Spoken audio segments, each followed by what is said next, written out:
Oh, there it is. Mhm. Okay, so I wanted to get started asking about the development of the script for the film and what that process was like of getting the script together and really working on the story together overall. Um, D- Doug, do you want to take this one? yeah, I mean, it was kind of like the very beginning of lockdown. Our editor, Dan Riddle, who's brilliant, aka the Box King, he came to Joe. His show was frozen, and he works in network TV, and all of our actor friends like Grant weren't working at the time. Nobody was working at the time, and I got fired from my gig just because it ended, and like Doug said, it got frozen, so I just lost my gig in general. oh my god. Yeah, it sucked. So Dan just realized he had the idea that maybe we could skirt around certain financial things to make a feature film if we made, an interesting story that had some zoom elements that didn't make the audience feel claustrophobic. So he went to Joe, and Joe came to me, and we started brainstorming, and then we just jumped right into a script once we found something that we thought was interesting enough. And also, I wanted to ask you, Joe, about directing the film as well and what that experience was like for you to really begin directing once production began as well. Oh, sorry, could you say that last part again? Yeah, what the experience was like for you to begin directing the film, once the script was finished and once you began production, your experience really directing the film overall. Well, it was unlike any other film. I had, this is my first feature, but it's, I've made several other shorts, a couple of which Grant has been in, but this wasn't a traditional way to shoot something. So the very first thing we shot were all of Toby's videos in Santa Fe, New Mexico. We thought it was a good little kind of warm up to really sink our teeth into this character. And we shot a lot of those. And then by the time we got back to Los Angeles, we were like, all right, now we've got to begin the rest of the process of making this thing. And so we filmed a lot of Grant's character Luke, and my character, we basically, it was just my wife, Katie Middleton, behind the camera, and me reading lines with Grant, and we try to change. No, it was you behind the camera. Katie was doing sound. Yeah, well, there was a lot, but it's hard to not have actors in the same room and riffing off of one another. And Grant actually can speak to how challenging it was to, you're staring at a computer and reading lines with someone who's not in the room. Oftentimes you're just staring at a blank computer. So it was really challenging in that sense, that to make this thing feel like, to have, make it dynamic and give it some energy. And one way we tried to do that was just, change as many locations as we could in the apartments, and just having as much of a variety of shots as we could to make this thing not feel claustrophobic, because we didn't have a crew. We couldn't really move the camera all that much. So it was challenging. It's not how I anticipated making my first feature, that's for sure. But I'm really excited with what we accomplished. Yeah, And he was very blessed to have actors like Grant and I. he was super fucking blessed.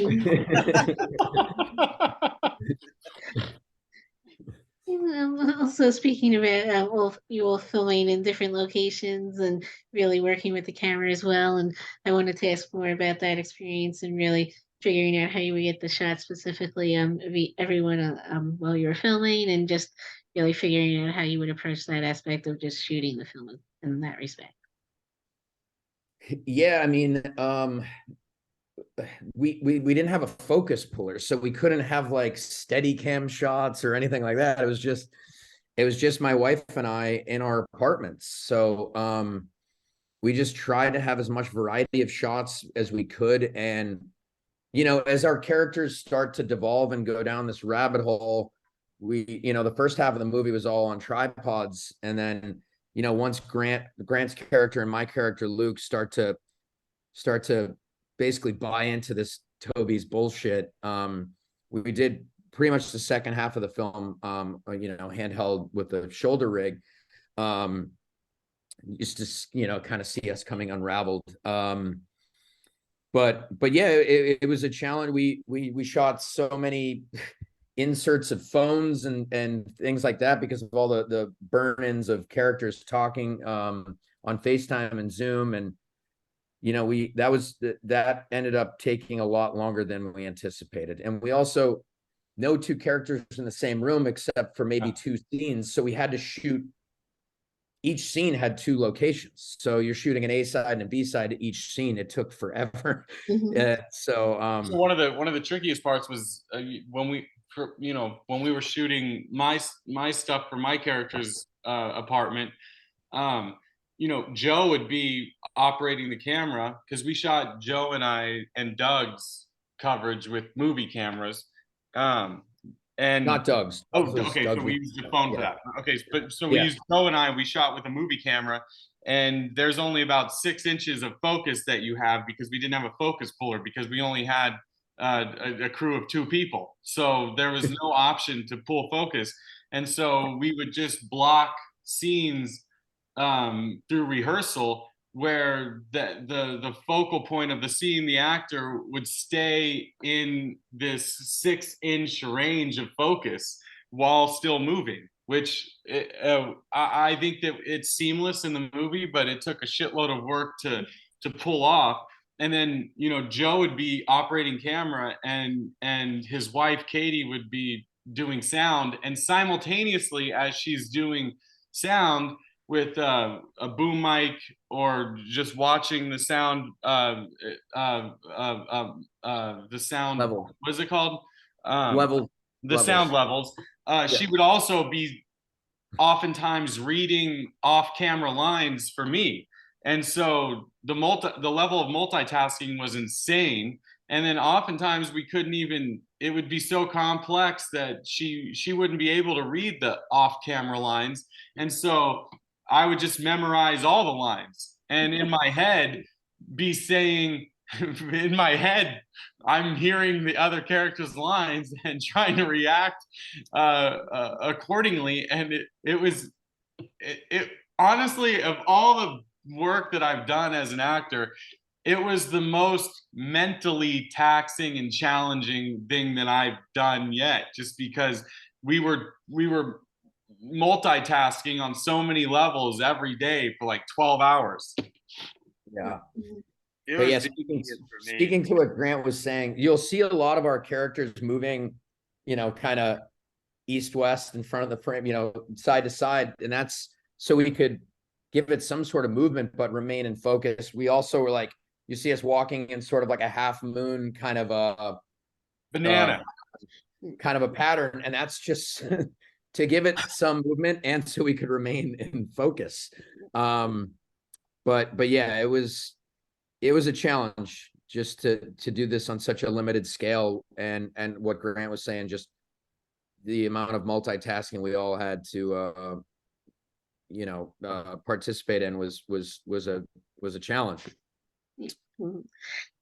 Also, like you mentioned about rehearsing and getting to work together and building your characters, and was there much rehearsal time that you all had together, or what was that experience like as well?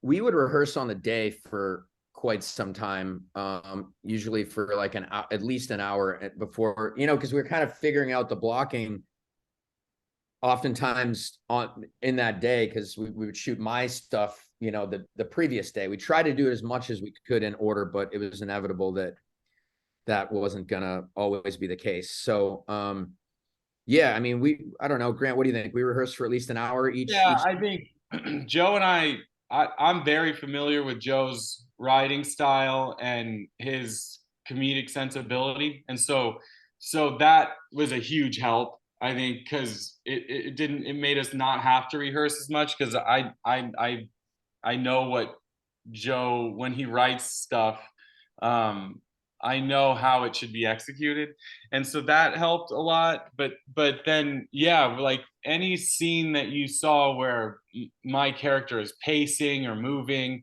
or Joe's character is pacing or moving, it required a lot of blocking type of rehearsal and just flushing it out and then start until you and then dialogue in this movie is more important than it is in most movies because of the circumstances we weren't able to show a lot of stuff, and so we had to make the dialogue dynamic and create imagery, and so that meant that every line kind of had to be, we had to hit the key points of every line.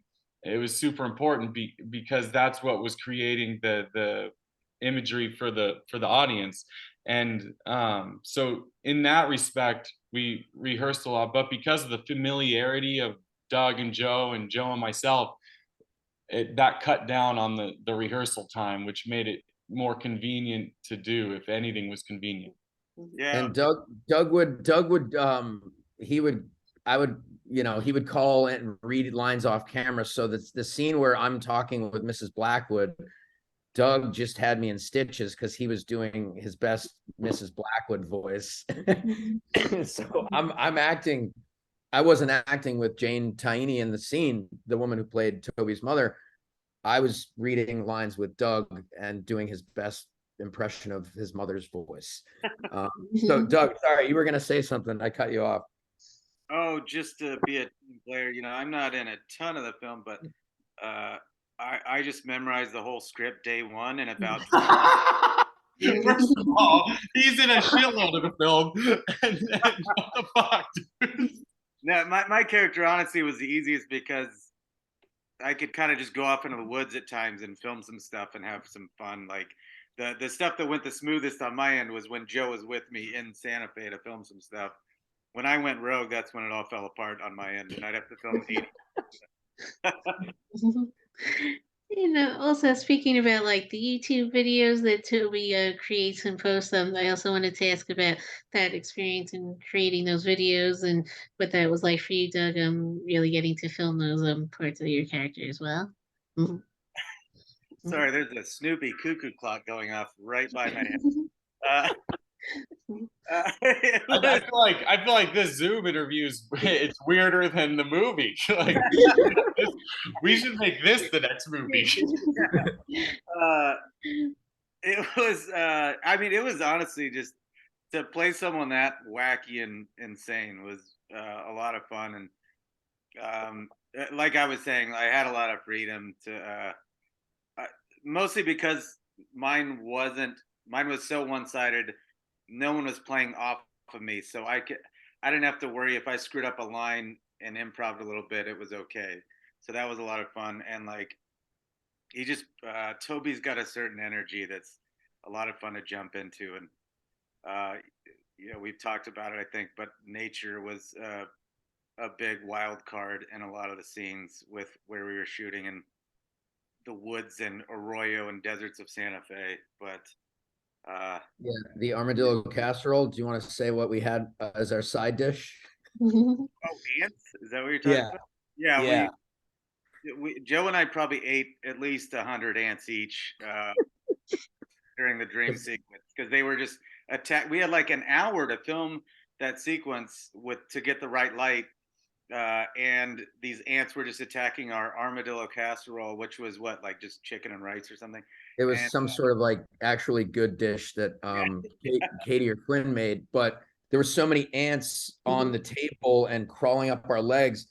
So as we're filming the scene, there's just ants in the dish, and we didn't want to break. To this point, they talk about like, oh, boo-hoo, they had to eat this shit and this, that, and none other. I really ate pasta that was boiled in tequila. And by the way, and the tequila being dumped into the pasta didn't even make it into the movie. But I still ate it, and I had to eat all this horrible stuff. And they're like, oh, I had to eat ants like one day. Like, I had to eat horrible stuff and drink 60,000 beers for 6 months straight. Oh, you had to drink 60. I had to touch bear shit. Yeah. I didn't have to. I chose. In that, so I have that trough thing on the balcony. My character that he's sitting in, that water thing. all the troughs in America were sold out in that time in spring of 2020, summer of 2020, because everyone had the same idea. Oh, I'm going to get a horse trough and I'm going to make a makeshift pool. And so the one that I'm in is it's for a pond. And Is it a koi pond? Is that what it was? for a pond, yeah. It's for a pond. I don't know what kind of pond, but it's for a pond. But we didn't know that, and we filled it up with water on my second story balcony, and because of the setups we had, it was so complicated for me to get out of the water and then to go to the bathroom. So I was just peeing in the pond as we shot. So there's a lot of my own urine in that water. We were this close to the end of the interview. Hearing about you marinating in your pee. I was marinating myself in my own urine. Yeah. I needed a urine filtration system, but didn't have one. Now with the film being released, I also wanted to ask about that process of securing the distribution and what that process was just like overall coming up next week. Well, we our sales rep Glenn Reynolds from Circus Road Films was an integral part of that process, and you know, he expressed that Freestyle loved the movie, and we took a meeting with them, and it just felt right. They were quoting some lines from our movie in the meeting, and they laid out their plan for it, and we felt that it was the best, the right fit, and so yeah, we've got it coming out on VOD on December 20th, so 5 days from now.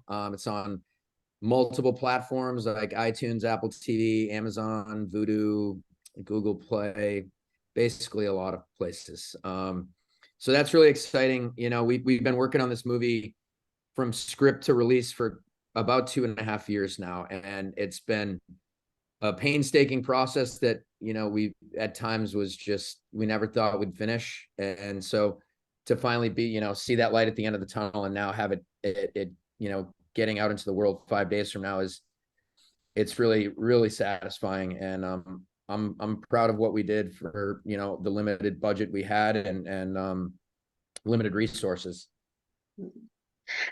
Okay, I think that was mainly it, but thank you all again for taking the time out. I appreciate it. Thank Thank you. you, Karen. It was wonderful talking with you. You too, thanks.